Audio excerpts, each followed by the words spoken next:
একটি সূত্র থেকে খবর পেলাম, বাংলাদেশের সেনাপ্রধান জেনারেল ওয়াকারুজ্জামান এবং ভারতের সেনাপ্রধান উপেন্দ্র দ্বিবেদী, এই দুজনের মধ্যে টেলিফোনে কথা হয়েছে। কথা হওয়ার সূত্র হচ্ছে ফোন করেছেন জেনারেল ওয়াকার। এটি নিয়ে আজকে কথা বলবো। তো শুরুটা করতে চাই আসলে হাদির মৃত্যুর খবর দিয়ে। আপনারা দেখেছেন যে হাদির মৃত্যুর খবরে বাংলাদেশ জ্বলে উঠেছিল। এখনো সেই আগুন হয়তো পুরোপুরি নেবেনি এবং ইতিমধ্যে ভয়াবহ পরিস্থিতি সৃষ্টি হয়েছে। আগুনে পোড়ানো হয়েছে একের পর এক স্থাপনা, বাড়িঘর, সংবাদ মাধ্যমের একাধিক অফিস। অনেকেই প্রশ্ন করছেন অন্তর্বর্তী সরকার কেন এই পরিস্থিতি সামলাতে পারল না। তারা কি চায়নি সামাল দিতে পরিস্থিতিটি, নাকি চেয়েছে এভাবেই চলুক ধ্বংসযজ্ঞ? আইন শৃঙ্খলা রক্ষাকারী বাহিনী বেশ কিছুদিন যাবৎ বলছে দেশে আইন শৃঙ্খলার পরিস্থিতির উন্নতি হচ্ছে ক্রমশ। নির্বাচনের আগে পরিস্থিতি আরো কাঙ্ক্ষিত মাত্রায় উন্নীত হবে, অতএব ভয়ের কিছু নেই। প্রশ্ন হচ্ছে এটাই কি তার নমুনা? আচ্ছা, কতজন মানুষ সেদিন রাতে ধ্বংসলীলা চালিয়েছে? শুধু রাজধানীতে হওয়া ধ্বংসাত্মক ঘটনাবলী বিবেচনায় রেখে প্রশ্ন করতে চাই, এই পরিমাণ মানুষকে, মানে যে গুটি কয়েক মানুষ এই মবে অংশ নিয়েছিল, ধ্বংসলীলায় অংশ নিয়েছিল, এই পরিমাণ উশৃঙ্খল জনগোষ্ঠীকে নিয়ন্ত্রণ করার ক্ষমতা আমাদের পুলিশের নেই, র্যাব বিজিবির নেই, সেনাবাহিনীর নেই। এই নিয়ন্ত্রণ করতে না পারাটা আসলে কি বার্তা দেয়? আমরা তো আবার যুদ্ধ প্রস্তুতির ফ্যান্টাসিতে ভুগতে ভালোবাসি। আমাদের প্রধান উপদেষ্টা কয়েক মাস আগে যুদ্ধাবস্থার কথা বলেছিলেন, যে দেশ একটি যুদ্ধাবস্থার মধ্যে আছে। সবাই তখন সমালোচনা করেছেন, আমরাও করেছি। দেশের যুদ্ধাবস্থা কোথায়? কেন এমন বলছেন প্রধান উপদেষ্টা?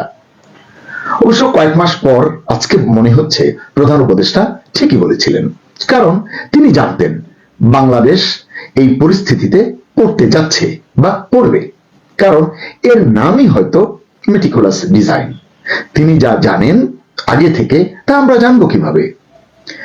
আজকে আমরা প্রশ্ন করছি, হাদির মৃত্যুর খবর পেয়ে উত্তেজিত মুসলিমীয় জনতাকে সরকার কেন নিয়ন্ত্রণ করতে পারেনি? এই প্রশ্নটা আমরা তুলছি। কিন্তু কেউ কি এটা বলছে যে সরকারই এটা চেয়েছে এমন হোক? কারণ এ থেকে যে সুফলটা মিলবে সেটা সরকারেরই দরকার, কিংবা ইউনূস সাহেবের দরকার।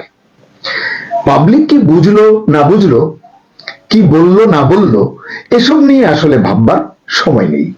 তাই বুঝে নিতে হবে যা হওয়ার দরকার সেটাই হতে দিয়েছে অন্তর্বর্তী সরকার।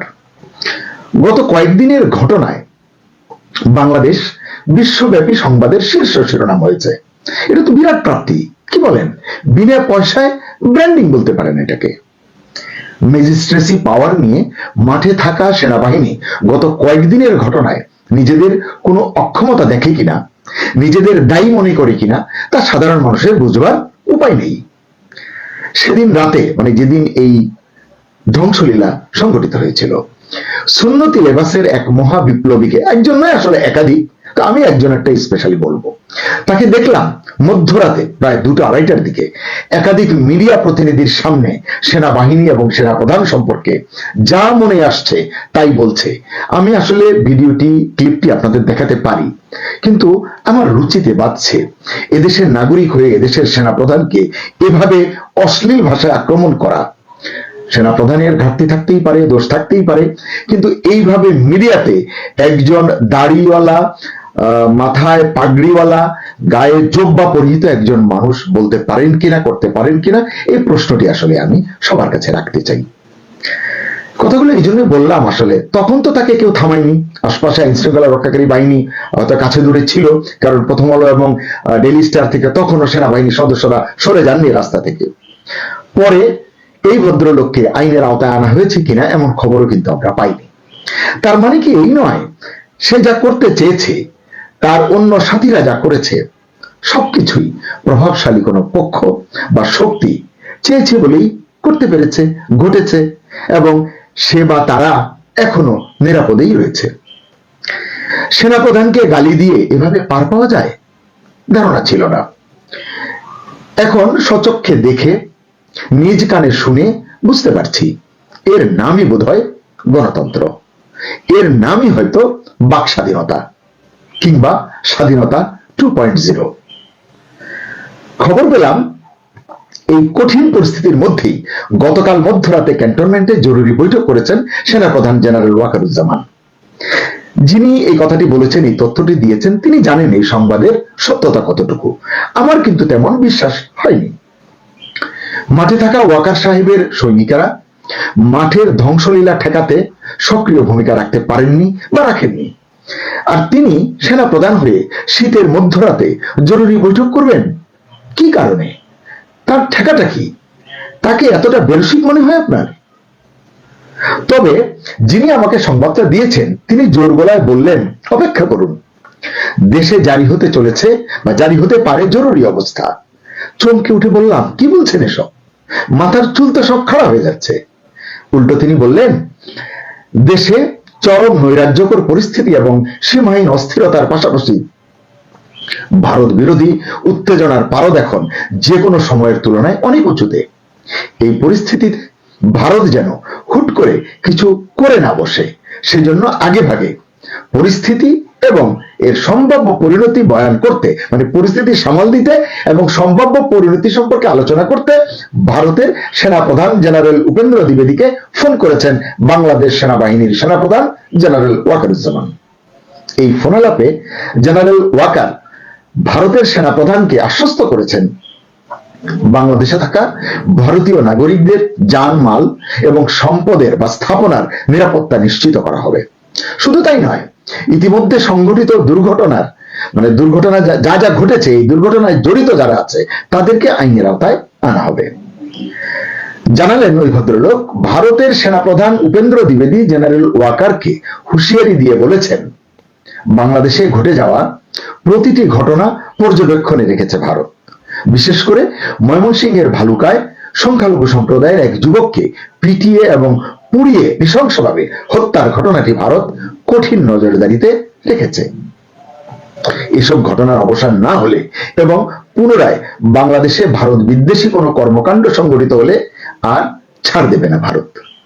প্রশ্ন হচ্ছে, নিজের দেশের মানুষের জানমাল রক্ষায় যেখানে আমাদের সেনাবাহিনী মাঝে মাঝে অসহায়ত্ব প্রকাশ করছে, কথাটা কেন বললাম? সেদিন রাতেই দেখলাম, নিশ্চয়ই আপনারাও দেখেছেন, উচ্ছৃঙ্খল মবের কাছে সেনা সদস্যরা 20 মিনিট সময় ভিক্ষা করছেন আটকে পড়াদের উদ্ধার করার জন্য। বলেছে, আমাদেরকে একটু করতে দিন, করে আমরা চলে যাব, তারপর আপনারা আপনাদের কাজ করবেন। সেখানে ভারতীয় নাগরিকদের জানমাল রক্ষায় কি অবদান রাখতে পারবে এই সৈন্যবাহিনীর সৈন্যরা? রাজধানীর বারিধারায় অবস্থিত ভারতীয় হাই কমিশন হলো সে দেশের সার্বভৌম একটি স্থাপনা, যেটি আমাদের দেশে আছে। তাদের জন্য এটি একটি সার্বভৌম এলাকা বা অস্তিত্ব। আন্তর্জাতিক কূটনীতি একথাই বলে, কিন্তু সেটা নিয়েও জব্বরের বলি খেলার মতো উন্মত্ত উল্লাস করলো একটি গোষ্ঠী। কিন্তু আমাদের সরকার নির্বিকার রইল। ভারতীয় হাই কমিশন ইতিমধ্যেই তাদের কার্যক্রম গুটিয়ে আনতে বাধ্য হয়েছে। চট্টগ্রামে অনির্দিষ্টকালের জন্য কার্যক্রম বন্ধ ঘোষণা করা হয়েছে। এসব ঘটনায় কি ব্যবস্থা নিয়েছেন জেনারেল ওয়াকার কিংবা মাঠে থাকা তার বীর জওয়ানরা? জেনারেল ওয়াকার নিশ্চয়ই জানেন, তিনি যা বলেছেন, যদি বলে থাকেন উপেন্দ্র দ্বিবেদীকে, তা তার একক সিদ্ধান্তে বাস্তবায়ন করা সম্ভব নয়। এই জন্য সরকারের, বিশেষ করে সরকার প্রধানের সদিচ্ছা এবং সম্মতি প্রয়োজন। কিন্তু সেখানকার মুড এবং মোটিভ কি, এটি আসলে বোঝা দরকার। কতিপয় মৌলবাদী জনতার হাতে দেশের সম্পদ যেখানে অবলীলায় লুটের শিকার হয়, ধ্বংসযজ্ঞের শিকার হয়, অগ্নিসংযোগের উপলক্ষ হয়, সরকার যেখানে নির্বাক দর্শক, কেবল বিবৃতি যে আপনারা আর ভায়োলেন্স করবেন না, সেখানে সেনাপ্রধান বাংলাদেশে থাকা ভারতীয় নাগরিকদের জানমালের নিরাপত্তা দেবেন কিভাবে? কিভাবে প্রতিশ্রুতি বা আশ্বাস তিনি দেন?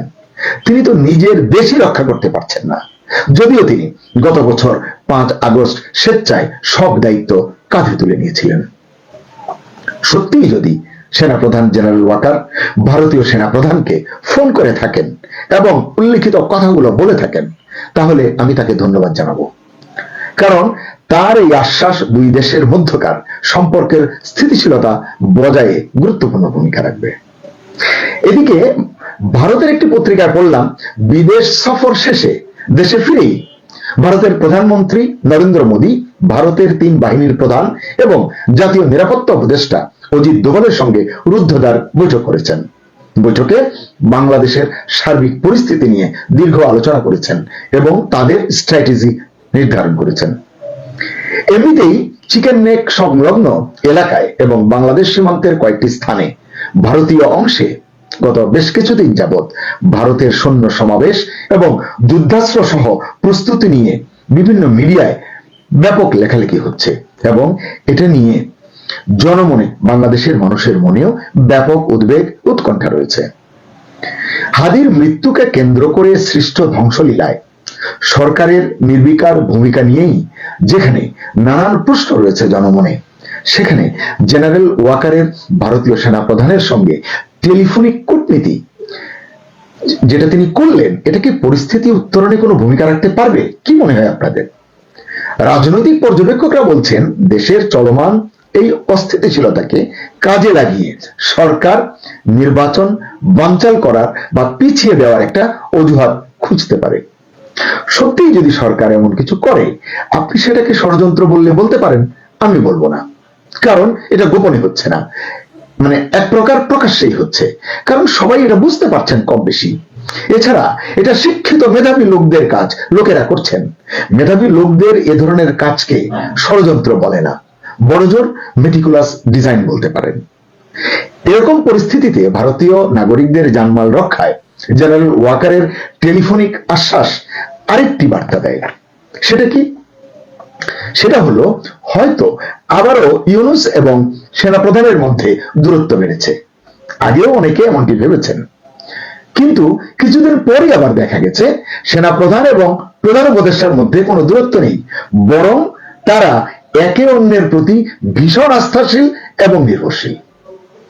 দেশের মানুষ যেখানে প্রত্যাশা করছেন হাদির প্রকৃত হত্যাকারীদের গ্রেপ্তার করা হবে, দৃষ্টান্তমূলক শাস্তি নিশ্চিত করা হবে, সেখানে দেখা যাচ্ছে কেবল জলই ঘোলা করা হচ্ছে এবং অনেক অভিমুখ সৃষ্টি করা হচ্ছে।